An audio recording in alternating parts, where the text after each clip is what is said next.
ভক্তি এবং ভগবান মানুষের কাছে আরাধ্য। মানুষের ভক্তিতেই বহু বছর আগে থেকে বিভিন্ন জায়গায় প্রতিষ্ঠিত হয়েছে নানান মন্দির। এ যাবৎকাল পর্যন্ত নিষ্ঠাভরে পুজো করা হয় প্রাচীন মন্দিরগুলোতে। হয়তো কোথাও ভেঙে পড়েছে প্রাচীন এই নিদর্শনগুলো, তবুও যেন আচার অনুষ্ঠানে কোথাও বাধা পড়েনি। একদিকে যেমন মন্দিরের গঠনশৈলী, তেমনি আচার অনুষ্ঠানেও বেশ আড়ম্বরতা রয়েছে।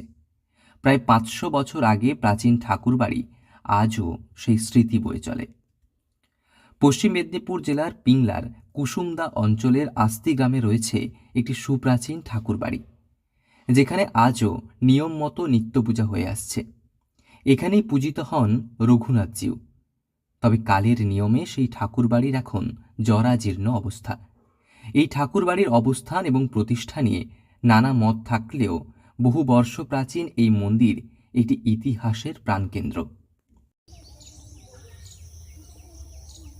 প্রচলিত যে প্রায় ৫০০ বছর আগে এক বৈষ্ণব ভিক্ষুক এই আস্তি গ্রামে লাটাবনের গভীর জঙ্গলের মধ্যে পথভ্রষ্ট হয়েছিলেন, সেখানেই গড়ে তুলেছিলেন রঘুনাথজিউর মন্দির।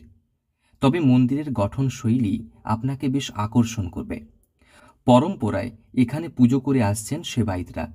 জানা যায়, মন্দির প্রতিষ্ঠার পর নবাবী আমলে এই মন্দিরের নামে বেশ কয়েক বিঘা জায়গা থাকলেও বর্তমানে সেই পরিমাণ অনেকটাই কমেছে।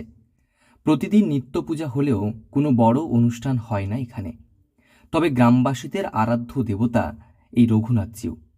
জমিদারি আমলে এই এলাকায় শুরু হয় ধুমধাম করে পূজার্চনা, নাম সংকীর্তন এবং রাসলীলা। তা প্রায় ৫০০ বছরের কাছাকাছি এই প্রতিষ্ঠান। প্রথমে এখানে লাটা বন ছিল এই এলাকাটা, এই ঠাকুরবাড়ির চত্বরটা আর কি। সেই লাটা বন পরিষ্কার করে এক বৈষ্ণব এসে এখানে বসবাস করে, দিয়ে তিনি তার গোপাল ঠাকুরকে জল টল দিতেন, ভিক্ষা শিক্ষা ভেঙে এই প্রতিষ্ঠানটি প্রথম চালু করেন তিনি। পরে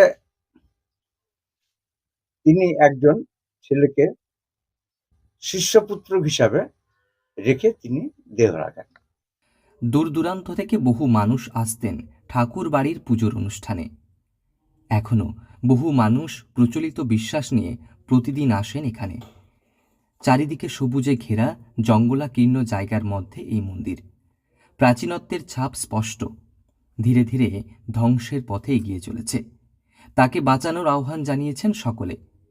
তবে বিশ্বাস এবং আধ্যাত্মিকতার মেলবন্ধনে আজও প্রায় ৫০০ বছর ধরে নিজের ইতিহাসকে জিইয়ে রেখেছে এই ঠাকুরবাড়ি।